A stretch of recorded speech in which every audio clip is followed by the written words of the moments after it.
Hello guys, I'm Unblessed Data, and welcome to another review. This time, we have The Return of Hannibal. It's Season 2, the premiere, the first episode. I've been really excited for this. Last season of Hannibal was amazing. I loved it. Again, it wasn't without its flaws, but man, this show is my show. It's like made for me. So, without any further ado, before I get into spoilers, I want to let you guys know that this will contain spoilers.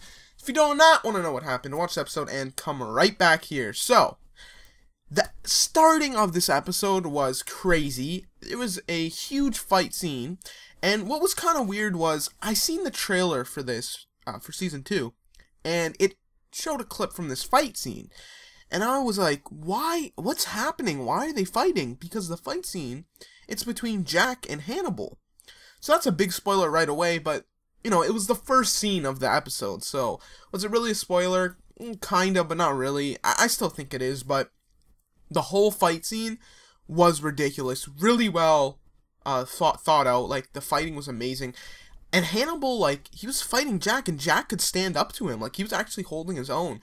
And there's one part, Jack's choking Hannibal, and he's like, oh, I choked him out. And Hannibal just, like, pretends, and he stabs him in the neck. Jack in the neck, so it's like, what? How is Jack gonna survive that? He got stabbed in the neck, and there's like blood squirting out everywhere. Like, I don't know how he's gonna survive. I don't see him not. Like, I have to see him survive. I mean, he does so many other things later on that it just wouldn't make sense if he died, unless they're just changing the story now, I guess. But other than that, like, even the beginning before they started fighting, it was really quiet, and it just showed their faces kind of like looking at each other, like this, you know, like, thinking like, are we about to go down here? Like, kind of like intimidating, right? And Hannibal had his knife. He was cutting meat, and you see the reflection of Jack in the knife. I thought that was really well made too. That was really cool. So just little stuff like that. And even this whole episode, there was a lot of cinematic shots, and by that I mean just something you'd see like kind of like movie quality, just short little clips of certain things, like, you know, just him cutting some meat or something, just a really close-up shot, or, you know, stuff like that. And Hannibal does do that, but this one I seemed like there was a lot more, but I thought that was great. And then after that fight, we go into the actual episode. It's 12 weeks earlier. So, you know, at the beginning, it's like, oh, maybe this is like a dream sequence. Is this Will just imagining this? No, this actually happens. So I'm guessing that every episode is going to be a build-up to this fight. So that is really intense. Like, it just puts a layer of intensity on everything, because you know it's gonna happen. So Hannibal's under investigation at this point. Will keeps on saying Hannibal did this, you know, blah blah blah. No one believes Will though, but they're like, you might as well investigate Hannibal. So they're investigating him, doing all this stuff. Meanwhile, another killer appears. So this was interesting because I didn't know how they were gonna do this. Before, Will would investigate these killers, kind of like Killer of the Week, but now that Will's incarcerated, like, who's gonna do that? Well, they have Hannibal actually taking Will's job now. That kind of doesn't seem right to me. I don't know why they would pick Hannibal. Yeah, he can do like a psychological profile, but wouldn't there be someone else better suited for the job? That just doesn't seem too realistic to me, but I guess it still works. I don't know. That's the only really complaint I have in this episode. So, there is another, like, Killer of the Week now, and he's like, he has all these bodies that they found in the river. They're all like injected with silicone, and they figure out that these bodies are actually being made as models, kind of like a model boat. They're being displayed, but they don't know why or how. So now we go to Will, and Will's trying to recover his memories, and he thinks about it, like, he can't think, he's trying to think, he can't, but then a memory flashes to him, and it's, you know, that antler man thing that he keeps on seeing that represents Hannibal, and he's sitting at a dinner table with him, all this food, and on a plate is an ear. Now, if you recall from a previous episode, Hannibal coughed up an ear, so that's kind of pointing to, like, oh, Hannibal did this to me. That's kind of what he's thinking.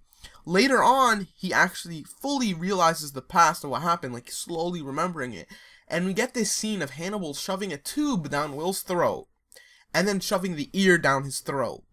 Really gross. I don't even know if that's possible in real life. I feel like he would, like, choke or something from that. But Will was, like, kind of, like, unconscious, kind of conscious, not really, so I guess it's possible. I don't know. So that was cool. So Will kind of realized that, so it's just putting more stuff on Hannibal. Like, yeah, Hannibal did do this. But every time he talks to someone, if it's Alana or Jack, no one believes him. So and then even near the end of the episode, he's like, you know, you don't believe me now, but you will. Like, 100% you will later. So all these bodies that they're finding, they don't know why. So then at the end of the episode, we find this guy. Actually, this was during the middle of the episode.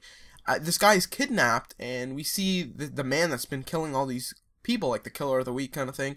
We see him kidnap someone, and then he prepares the bodies, you know, putting all this like silicone stuff in it, all this stuff, and he sews them in like a position so that like he'll sew their hand to their face and like in a certain position, and then he put them all in this like water tower. I'm pretty sure it was a water tower. I'm not sure. And there's just like a bunch of bodies, at least 50 bodies all sewn up. But the guy he kidnapped in this episode, he's not dead. He woke up and he's just in the middle of this, all these bodies laying down. It's kind of like this giant collage kind of thing. And his hands sewn to his face, his legs are sewn together, and he's just screaming. And that's how the episode ends. And Will figured out, because one of the people that work for Jack brought him the case in the, you know, while he's in prison and everything, and he's saying like, okay, figure out this, and Will said, he's making a color palette. So that's kind of messed up. They always amaze me with the messed up things that they can think up on this show. But that was basically the whole episode in review. I think it was great. I really did enjoy it, especially the opening scene. It was really unexpected. I just hope that they don't, you know, show these spoilers and commercials and stuff. Like, what is that about? I hate that. But other than that, it was really good. I really recommend that you watch this show if you haven't already. I think season 1 is still worth it to go watch too. It's honestly one of my favorite shows at this point. So thanks guys for watching this review. Don't forget to rate, comment, and subscribe, and I'll talk to you guys later. Bye.